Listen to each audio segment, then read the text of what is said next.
Well, good evening, everyone. I am so excited to be here tonight with you. And we have someone that, oh my God, we always treasure having a part of our discussions. Tonight, we are here with Sister Smith, the First Lady of the Apostolic Faith Church. And we're so excited to be in discussion tonight about relationship, health, wellness, and wholeness. And, for a lot of people, you may not have had the opportunity to be in proximity or close up with Sister Smith, but we here at the church staff, Sister Smith, we really appreciate your wisdom and your insight, and especially as it relates to relationships. And so tonight we're excited about having this conversation with you. So thank you so much for joining us. Okay, Steve. So let's jump. Thank you for inviting me, as they say. Thank you for this opportunity. Well, let's jump into it. So, this is a very, very important topic tonight, and we're talking about relationship health, wellness, and wholeness. How important is this topic to our families, our church, and our communities? You said health, Health, wellness, wellness, and and wholeness. so it's the whole ball of wax, It's the then, right? whole thing. So, but how important is this topic for us as families and I think it's important for us as people. It's important for us as humans. It's important for us as citizens of this earth. That we maintain our own health, that we maintain relationships with the other people, that we live honestly, and that um, we live honestly and that we respect the earth. You know,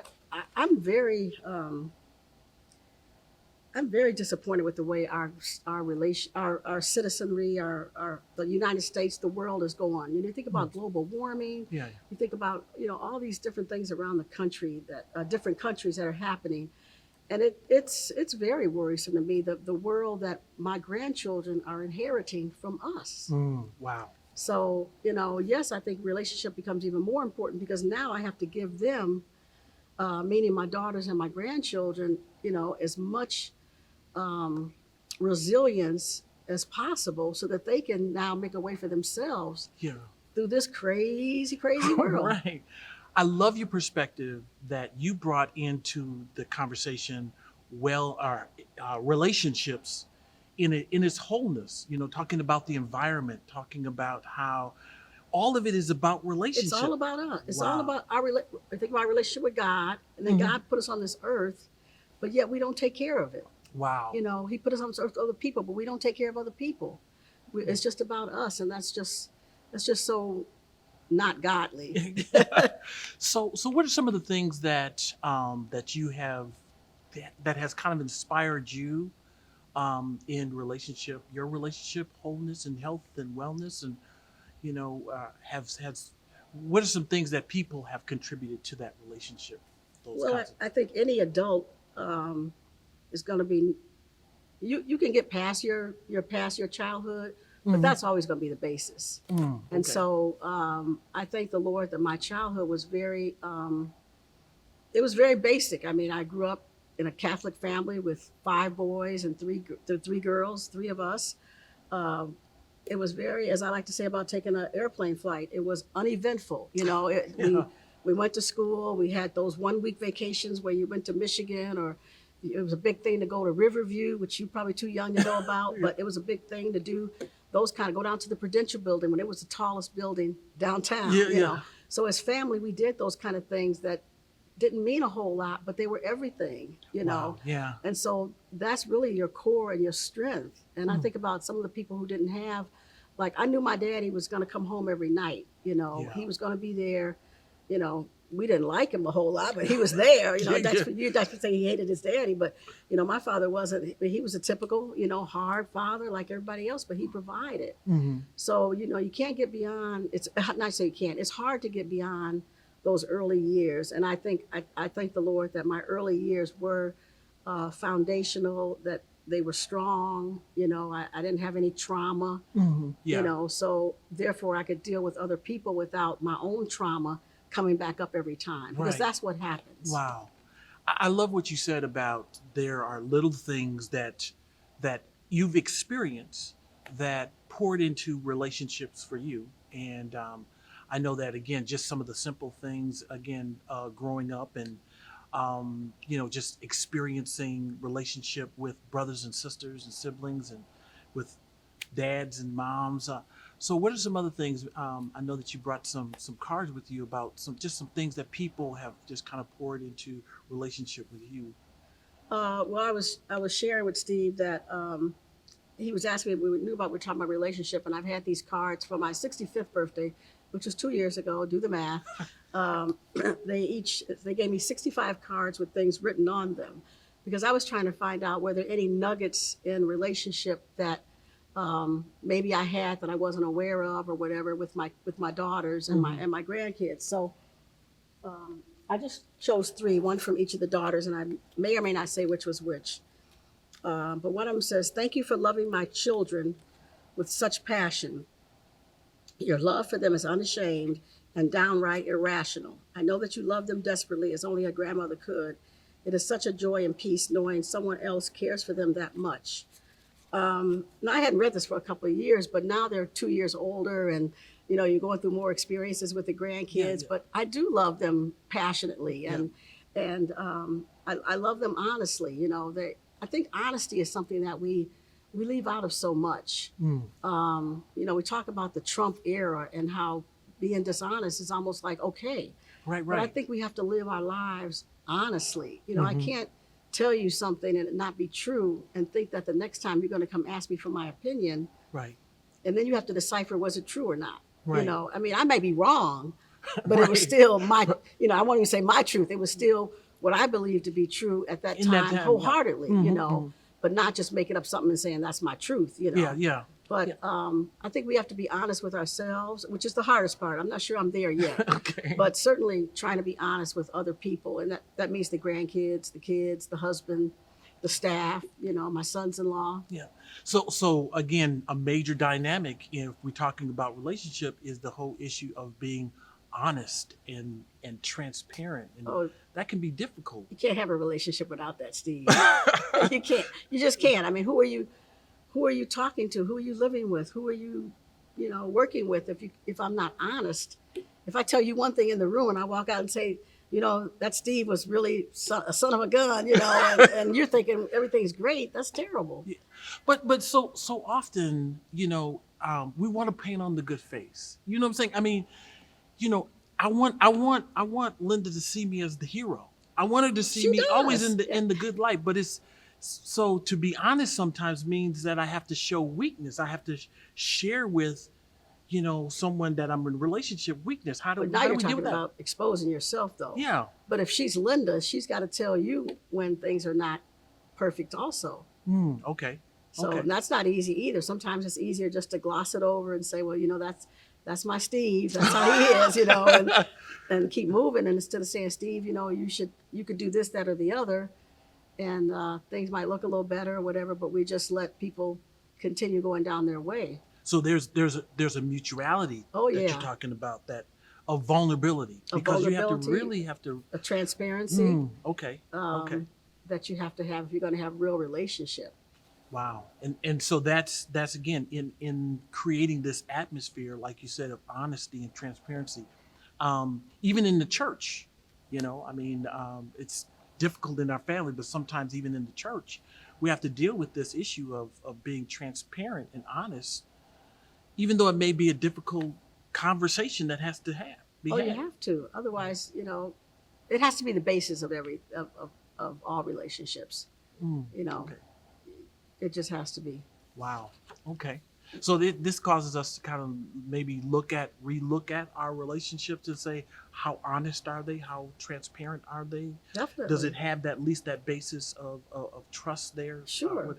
What would you say is another dynamic that is foundational for relationships? Well, I used to say, especially in a marital relationship, parity I thought was so important, Okay. because many times I saw where one spouse thought they were more important than the other, and you kind of had this, dynamic where one got his way or she got her way, and she was the wonderful, beautiful singer, so Yeah. I'm not describing myself, right? So she was all this, and so their relationship was like this, whereas a real family, a real marital relationship should be true parity, where we treat each other equally and evenly. Yeah, you may get what you want one day and I get what I want the next day, but it evens out. Yeah, yeah. It's not always, well, that's just the way I got to give in to her, or I got to give in to him. Mm. So parity, I think, is a word we don't use, but it's very important.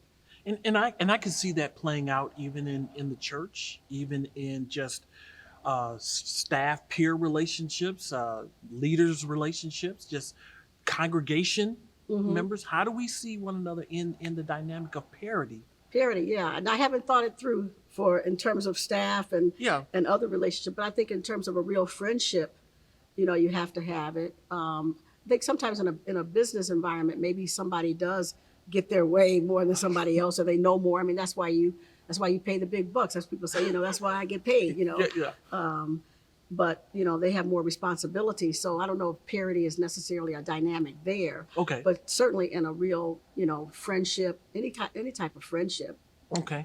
Grandparents, I can't have actual parity with my kids, but Yeah, yeah. because I'm gonna be the boss. But they get to call me on things, and I have to be responsible, and I have to be Wow. able to answer to that, honestly. Wow. Wow.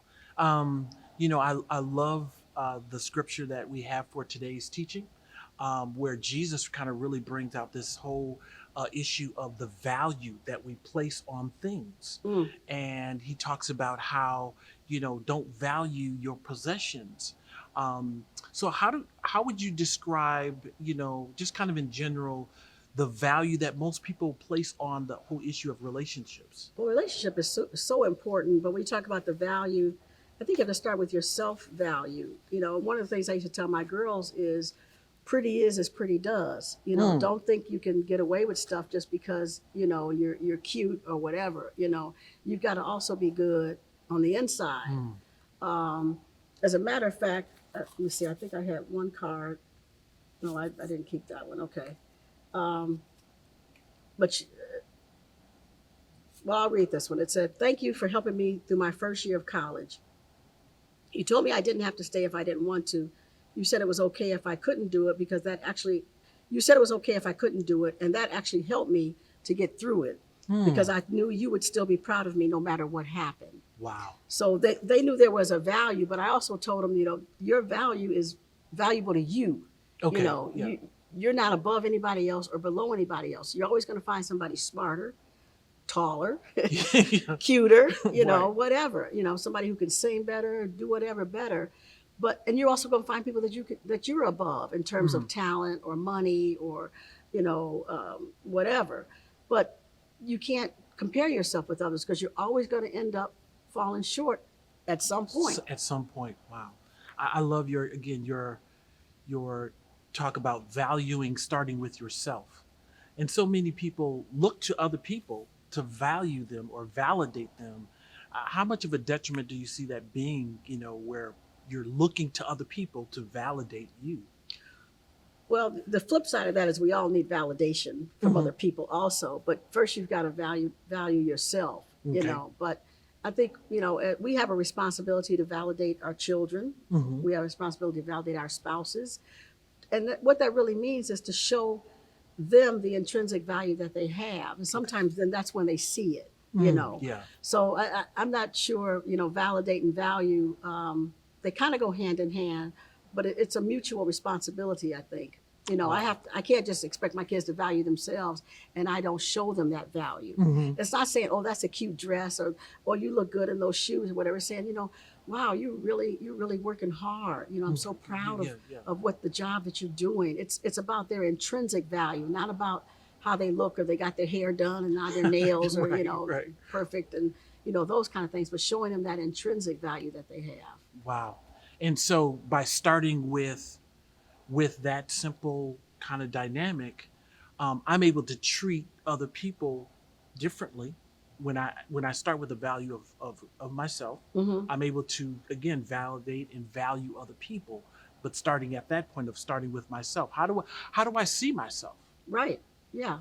I mean, you have to see yourself as a child of God, Mm, you yeah. know, and then when you see other people, I think you have to give people the benefit of the doubt. You know, everybody's not going to be on the level that you are, and sometimes I'm with people and I'm in awe of them. You know, Yeah. and I'm trying to make sure, you know, how do I live up to this? You Yeah. know, but still not comparing. You know, Yeah. but Yeah. but trying to take from that and say, wow, they've had a lot of different experiences. You know, you may try to have a conversation later or whatever, but yeah, you don't want to compare yourself with other people because you may find somebody you're much better than, but then you're gonna look and you're gonna see somebody that has you beat by a million miles, and you go home feeling with your shoulders down. So you don't want that either. Yeah.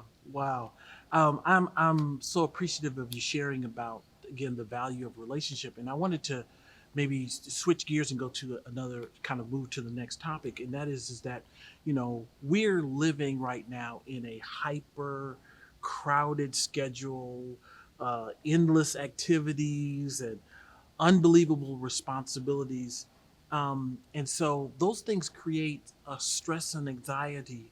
And so, how do you see those playing out in relationships? But let me just say this: we all know about Simone Biles and pulling out of the Olympics because Hmm. she was super stressed and so much responsibility, and you really understand, and not that she couldn't go through, but when you're throwing yourself up in the air 30 feet, how you land is very important. And Wow, if your that's eyes really are not matters. on Yeah, the prize, yeah, yeah, meaning the floor or the ceiling or whatever your points are, you can really hurt yourself. So even though people say, well, she should have done it, or maybe we're glad she didn't do it. I understood that because my golf game was so terrible because of all the stress. No, I'm not being funny. It really was bad.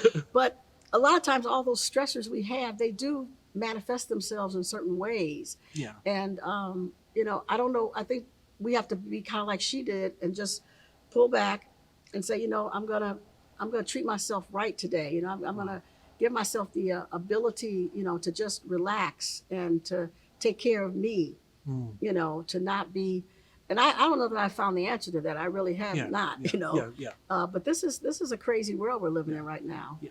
I think for a lot of people that may be difficult to do to pull back, Right. to just stop. I mean, because again, that is in today's time that's kind of abnormal to just stop. I mean, I don't know. I just think that to for her to do And that, maybe that's why we're seeing so many people flipping out. I mean, yeah, you see these people doing crazy things with the police and stuff, and yeah, yeah. you know, or with other people. You pull up to a drive-through and they don't give you what you want, so you pull up a gun or something. I don't know. I It's think they call them Karens and Darrens.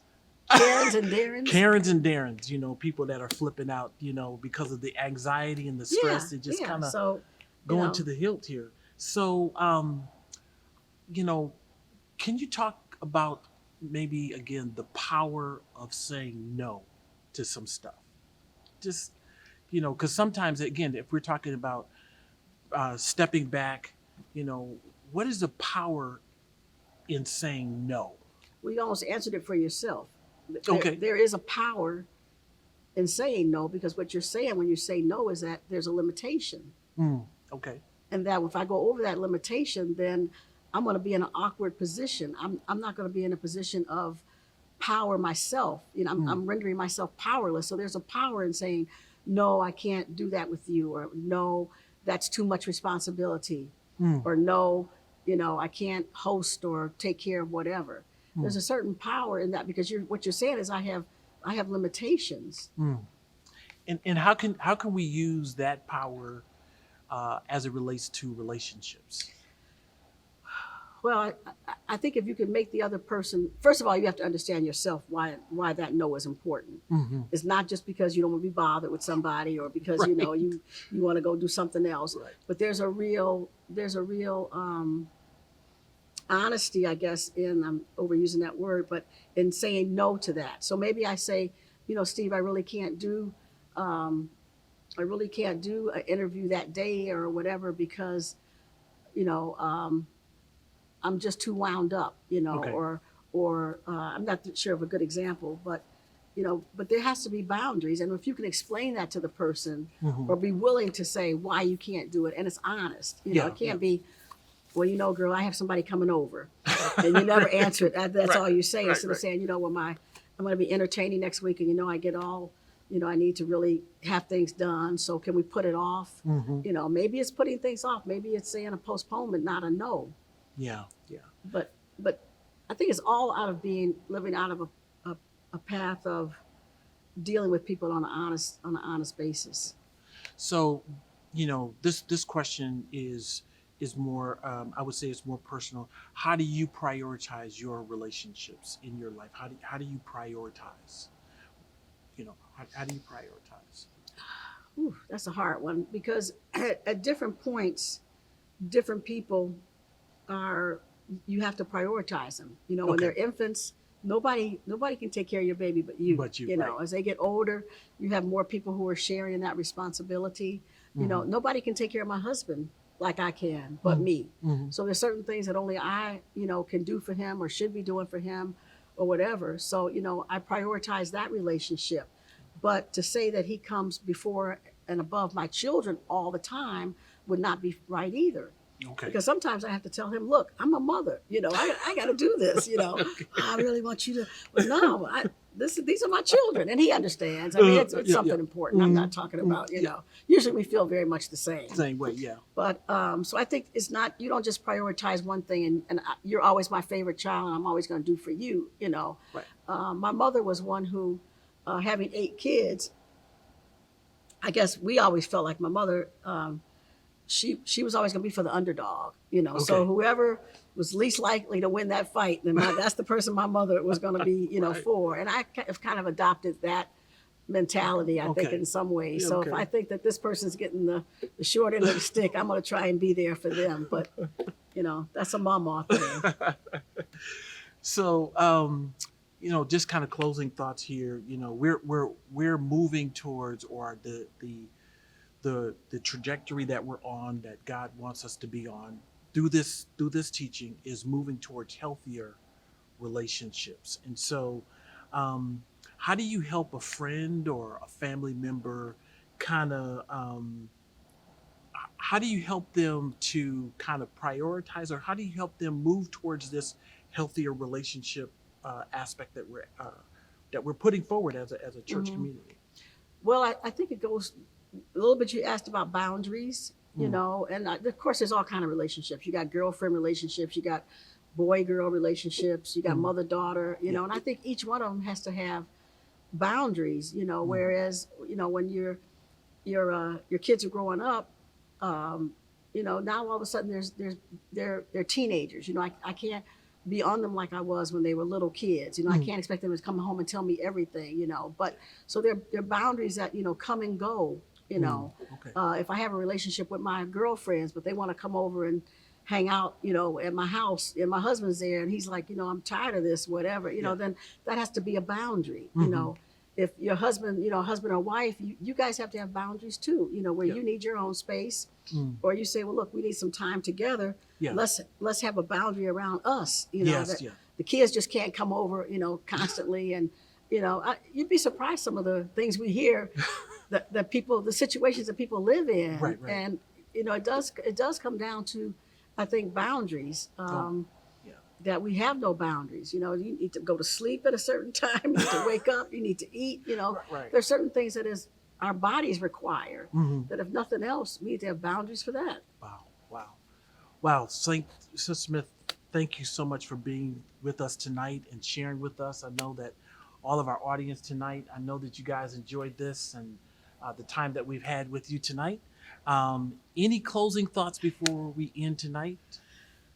No, I think you pulled everything out of me, Steve. That I had. I don't know. I came with nothing in my head for sure, because I wanted to be open to whatever you were asking.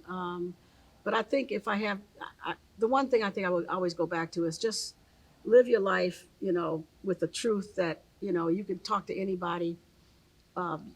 If you can't tell them the truth, then don't tell them anything, okay? If I can't say, your mother said, if you can't say something nice, don't say anything. So, just don't lie, okay? I guess that's the main thing. Just don't lie, If you say, look, we'll get back to that or whatever, that's fine. But, I think lying is what gets us in trouble so much, because you tell one lie and you got to tell another one. Cover and up then you that forgot one. the first one. So, then you're in deep trouble. So maybe we can end on that note. All No right. lying. Love you guys. All right. God bless all of you. Hope to see all of you for Friday Zoom as we continue this conversation with our pastor. Don't forget to bring your questions and your comments to that conversation starting at 6 o'clock. Want to see all of you. Make sure you bring somebody with you. God bless you, and we'll see you next time. Take care.